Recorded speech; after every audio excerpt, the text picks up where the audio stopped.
When humans brought a part of the day into the night with a lantern or candlelight, the part of the night affected by the day was left to wander. One Togepi brought the wandering night into the day. By acquiring the night, he was also able to obtain its 5 daughters: confusion, charm, imprisonment, concealment, and dream. They helped the Tokebis construct a grand castle. It had a reason for having its Togepi-like class. He thought it would be interesting. Confusion determined the interior of the castle, and charm determined the exterior. Imprisonment determined its numerous labyrinths and mazes and traps. Concealment determined secret passages, secret doorways, and passwords. However, it is not known how the 5th daughter has affected the castle's construction. The 5th and the youngest daughter, Dream, was different from her 4 sisters. Dream was the most like the night in character, but at the same time she possessed the opposite property of the night. The night conceals, hides, and covers, but Dream uncovers, discovers, and opens, which coincidentally resembles the day. However, the property of Dream, which makes her visible only in pitch black darkness, but not in broad daylight, proves her nature belongs to the night, as do stars. Despite the fact that this youngest daughter with the complicated property has participated in the castle's construction, the effect of this participation is largely unknown. Of course, even if Dream's intervention were to be disregarded, Zuminori is already an exceedingly enigmatic structure. Exactly how many floors, rooms, corridors, and stairs are in Zuminori was known only to the castle lord. Of course, a few tips are known to those who frequent Zuminori. These tips include that, for example, the 4th floor of the main building can only be reached by ascending from the 7th floor, or that turning 3 corners to the right anywhere in the castle would lead you to the dining hall, or that standing on top of the eastern spire and spinning left twice makes the person, without exception, fall on his butt in the castle lord's study. According to their preferences, generations of Zuminori's castle lords had placed a cushion, scattered iron nails, or lit a candle, among others, in the middle of the study. Zuminori's warrior chief, Saben Haswan, who has come across not too long ago the castle lord carrying a bucket full of beetle manure, was therefore standing on top of the eastern spire, sorrowfully peering into the dark sky. Hitting the study's floor with one's butt has been a job assigned to Bihyun, the castle lord's servant. However, the warrior chief currently had a message he needed to deliver himself to the castle lord. Sighing in despair, Saben spun twice. As the view suddenly changed, Saben fell on the study's floor. Saben raised himself up, wondering a little. There was nothing on the study's floor. Dusting his bottom, Saben stood up and turned toward the castle lord's desk. The 11th castle lord of Zuminori, Balmoradol, was looking at Saben with a trowel in his hand. Upon finding the bucket next to the castle lord's feet and pots placed on the windowsill, Saben was finally relieved. "Have you had a good dream, sir? Did you bring that to use as a fertilizer?" "What else for?" "Oh, I thought you were going to spread it on the floor." Saben stopped himself. The castle lord's eyes glinted.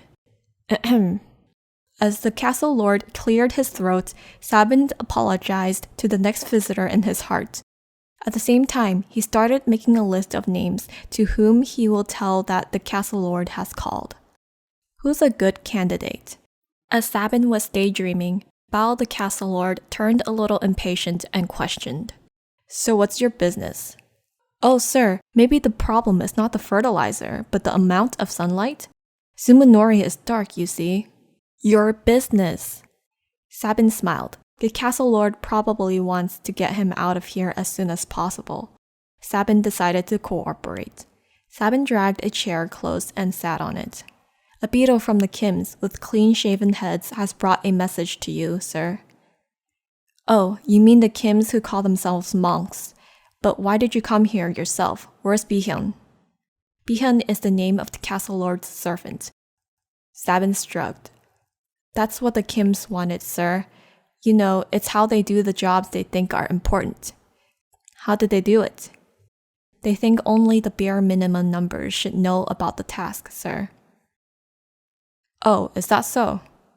This is just my theory, but it seems that Kims believe only a few people should know about an important task to preserve its importance. Bizarre, isn't it? If more people knew, they'd have more people who could help. It could also attract more saboteurs. If it's really an important task, why would anyone get in the way unless he was mad? Kims just think too much needlessly. In any case, we'll play along if that's what they want. Let's just keep this between us. So what's the message? The Kims have requested that we dispatch one togepi. For what? They are forming a rescue squad to rescue a Naga from below the limit line.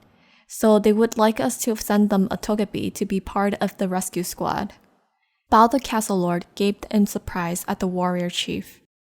The Castle Lord was fully aware that his warrior chief has taken a liking to making fun of him, and that he spends most of the day looking for opportunities to pull pranks on him.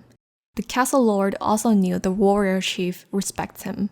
This was somewhat comedic to the Castle Lord Bao Moridel. Although Saben Haswan often finds dozens of opportunities a day to pull pranks on the Castle Lord, he ends up falling through less than a tenth of them. Therefore, the Castle Lord would open himself up on purpose to enjoy seeing his warrior chief suffer from his internal conflict. However, what the warrior chief just said now was not a joke. The Kims decided to bring a Naga to the north of the limit line? Why? Well, I'm not sure. They didn't say why. I guess this too is part of their secrecy. Are they also keeping secret about who the rest of the squad members are? Oh, they did tell us that. It looks like the Kims are following the old adage that only 3 can stand against 1. They said 1 Kim and 1 Lekon are the other members. That's interesting. What are they offering? They're offering 200 gold coins.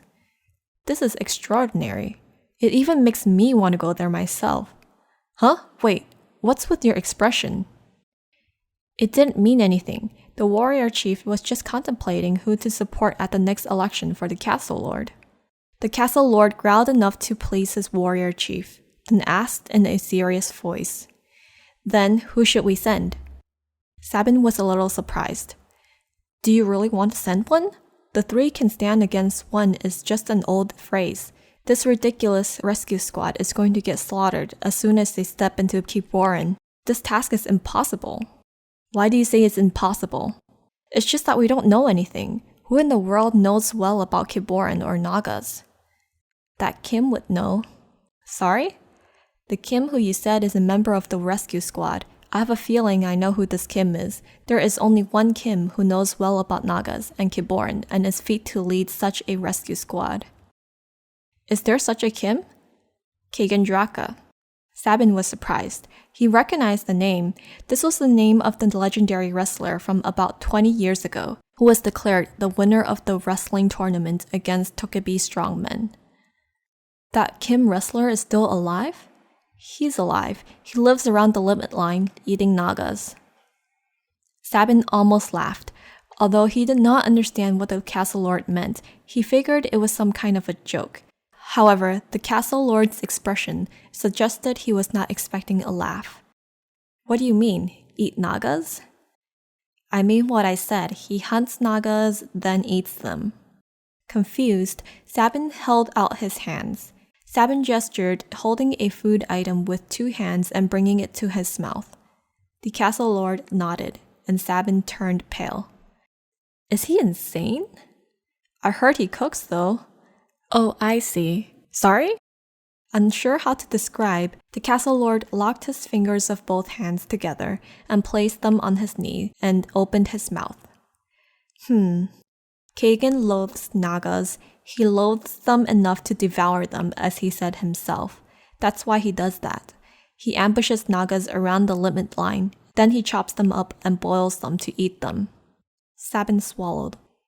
If he says he hates someone enough to devour them, and does just that, wouldn't you say it's close to mental derangements rather than staying true to his words? Well, he does have his reason. As you know, Nagas without their hearts are extremely difficult to kill. Oh, is that why he boils them? So they can't regenerate? But that doesn't mean you have to eat them. It's a waste of meat. The warrior chief Saben looked at his castle lord as if he was crazy. The castle lord waved his hand, laughing. This is how Kagan replied. I also asked him just like you did, and he replied like that. But there is also another reason. Give me a second. The castle lord opened his desk drawer and rummaged through it. A little later, the castle lord pulled out an old parchment. This is a letter Kagan sent about 6 years ago or so. Read it. After receiving the letter carefully, Saben started reading.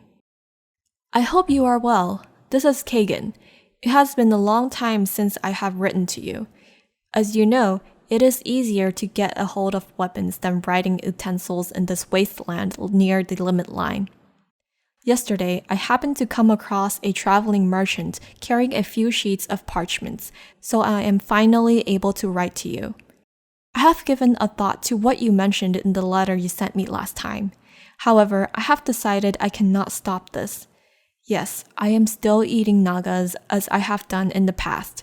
While I do not exactly want to speak about this horrible compulsion, I also do not feel the need to beat around the bush. Have you heard the story of the tiger hunters of Kitaljo? If a tiger hunter of Kitaljo falls to a tiger, the son of the deceased hunter becomes a son to all other remaining hunters. Then the hunters teach all of their techniques to the son. When the son is about ready, they take him with them on their tiger hunting expedition. When they slay a tiger, the hunters cut the tiger open and take out its liver. Then they feed it to the son. Dear Castle Lord, I am the son who survived. The Nagas devoured all of mine that were precious and meaningful, except for my despicable body. This is why I eat them. Perhaps I myself may be eaten by them sometime. I try not to go below the limit line, but when I chase after a hobbling Naga, I often find myself standing in the middle of the jungle. Sir, when I realize I have abandoned the one advantage I have over the Nagas, I shiver like Nagas do even in the flesh-burning heat wave of the jungle. I would then hurriedly come back north, but I would find myself in the same situation again in a few days. Someday, when I can no longer wield my buragi, I will probably die. It does not matter to me if you simply consider it a death of a madman and forget me. I do not think there is any way for me to stay sane.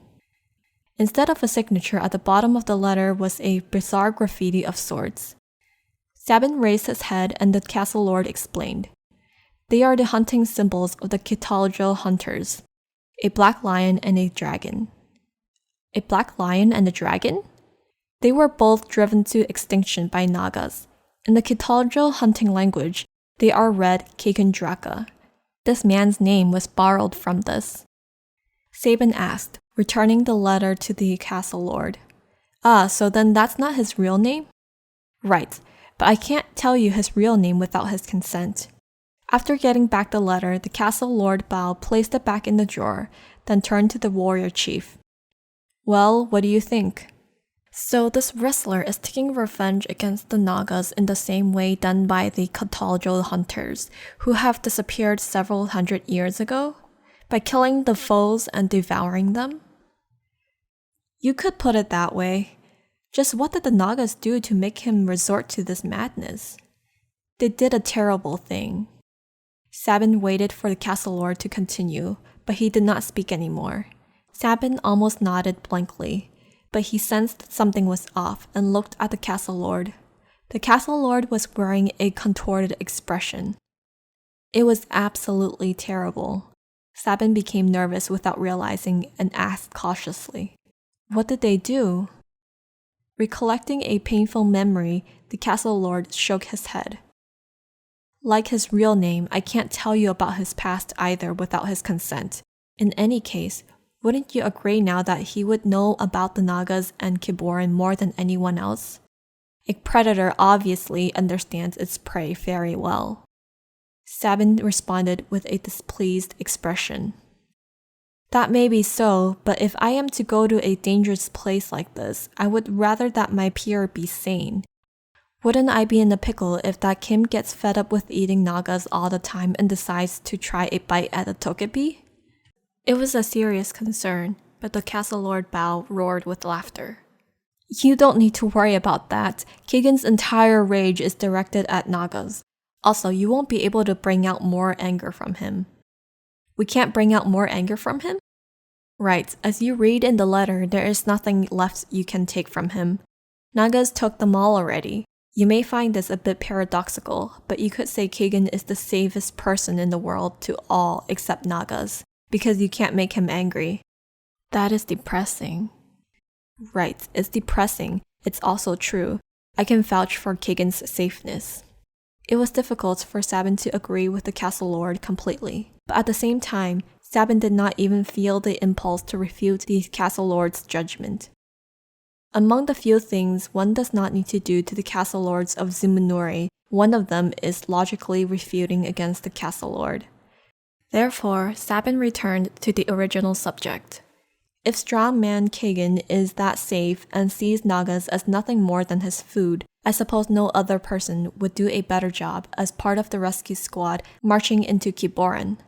So are you really planning on sending one? Only 3 can stand against 1. There can only be 3 if a togepi joins. That's why I'll send one. Who will you send? Wouldn't you say there is no such thing as a qualification for a task like this? No togepi knows even a little about nagas or Kiboran, which means all togepi have the same qualification. That's why there is no need to think more about this. I will send the first togepi who enters this room. The first togepi, sir? That's right. If this were outside of Zuminori, Saben Haswan would have politely ignored all opinions of the castle lord just because they are the castle lord's opinions, and he would not even have considered himself disloyal. In any case, Saben Haswan knew very well that Bao the castle lord is not exactly wise. Also, both he and the castle lord were well aware that this fact does not affect his respect for the castle lord. However, here in Zuminori, the castle lord's opinion must be accepted without question, for the reason alone that it is the castle lord's opinion. Therefore, Saben did not ask for any more explanation, but he did grumble a little. Would you mind if I wait here with you, sir? If I step outside, I may find myself become that unlucky togepi. Bao the castle lord guffawed. Then the castle lord and the warrior chief waited. They did not need to wait long. A moment later, a furious togepi appeared in the middle of the study, landing on his butt. The togepi found the warrior chief, then shouted out, "Sir, are you trying to steal my job? Then in the name of God who kills himself, I'm the warrior chief starting today. Do you agree?" Bihan Shrubble, the castle lord's servant, was a young man who loved his job. Saben Haswan shook his head, thinking that was his misfortune. Bao the castle lord tittered. "We can't have that. You'll have to be a member of a rescue squad." Blinking blankly, Bihan Shrubble repeated after the castle lord. "A member of a rescue squad?" "That's right. You have to go into a place where no one has dared to step foot in for hundreds of years and rescue someone."